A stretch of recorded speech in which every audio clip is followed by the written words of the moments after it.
હૃદયરોગમાં ગુજરાતીઓ પહેલા નંબરે છે. ડાયાબિટીસમાં પણ પહેલો નંબર ગુજરાતીઓએ પોતાને નામે કરી લીધો છે. જે મોટી મોટી બીમારીઓ છે તે બધી જ ગુજરાતીઓએ પોતાની પાસે રાખી છે. તો કેન્સર શું કામ બાકી રહી છે? બિચારા કેન્સરે શું ગુનો કર્યો છે? પંજાબથી રાજસ્થાન ચાલતી એક ટ્રેન ભટિંડા ટુ બિકાનેર, જેને કેન્સર ટ્રેનનું નામ મળ્યું છે. અમદાવાદથી મુંબઈ વચ્ચે પણ બુલેટ ટ્રેન શરૂ થવાની છે. જો ગુજરાત સમયસર નહીં જાગે અને આવનારા 5 વર્ષમાં જો સંપૂર્ણપણે પ્રાકૃતિક ખેતી તરફ નહીં વળે તો બુલેટ ટ્રેનમાં આપણે કેન્સરના દર્દીઓને સારવાર માટે મોકલતા હોઈશું.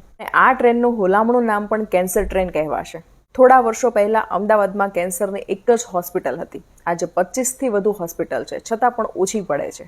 આમ તો ગુજરાતે ચેતવાનો, ચોંકવાનો અને સુધરવાનો રિવાજ સાવ જ કાઢી નાખ્યો છે. ઘરે ઘરે કેન્સરના ખાટલા હોય એ દિવસો દૂર નથી. કેન્સર કોમન થઈ રહ્યું છે. ગુજરાત કેન્સર રિસર્ચ સોસાયટીમાં દરરોજ 20 થી 30 કેન્સરની સર્જરી થાય છે. આખા ભારતમાં કેન્સરમાં ગુજરાત પહેલા નંબરે છે. અને હોય જ ને, કારણ કે ગુજરાતીઓને પહેલા નંબર સિવાય બીજું કંઈ ફાવતું જ નથી. કેન્સર માટે કેમિકલ વાળો ખોરાક ખૂબ જવાબદાર છે. એમ કહો ને કે આપણે અત્યારે રોજ ઝેર જ ખાઈએ છીએ. આપણી ખેતીની જમીનો અને ખેતીની પદ્ધતિઓ ઝેરીલી થઈ ગઈ છે. જંતુનાશક દવાઓ, રાસાયણિક ખાતરો અને પ્રચુર કેમિકલ્સને કારણે ખોરાકમાં ઝેર વ્યાપી રહ્યું છે. કેમિકલની મદદથી ખેડૂતો 10 થી 15 ગણો પાક લઈ રહ્યા છે. અમુક દવા તો એવી આવે છે કે શાકભાજીના કોઈ પણ છોડ પર છાંટવામાં આવે તો દર 3 દિવસે પાક મળે અને શાકભાજીનું કદ 2 થી 3 ગણું વધી જાય છે. કેમિકલના પ્રતાપે શાકભાજી અને ફ્રૂટ્સને તાજા દેખાડવા માટે કલર ચડાવવામાં આવે છે. શું આપણે હવે શાણા ગુજરાતીઓ નથી રહ્યા? કેન્સરની સામે ઝૂકવાને બદલે તેને ઝુકાવવું પડશે. એના માટે શું કરી શકાય? પહેલું કે ગુજરાતમાં માંડ 5% જમીનમાં પ્રાકૃતિક ખેતી થતી હશે.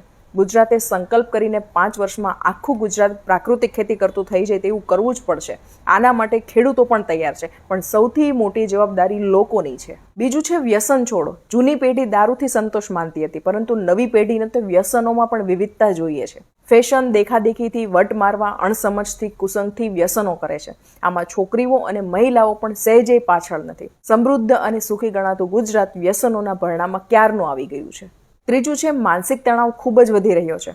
આપણે બધા ગુજરાતીઓ ઓછા વત્તા અંશે ગાંડા થઈ રહ્યા છીએ. કોઈ 5% ગાંડું હશે તો કોઈ 10%. ટકાવારીમાં જ ફરક છે. બાકી આપણે માનસિક રીતે અસ્થિર થઈ રહ્યા છીએ, તેમાં કોઈ શંકા નથી. આખો સમાજ મેન્ટલ હોસ્પિટલ બની રહ્યો છે. સંપૂર્ણ સ્વસ્થ વ્યક્તિ દિવસે દીવો લઈને શોધવા જઈએ તો પણ મળે કે નહીં તેવી સ્થિતિ છે.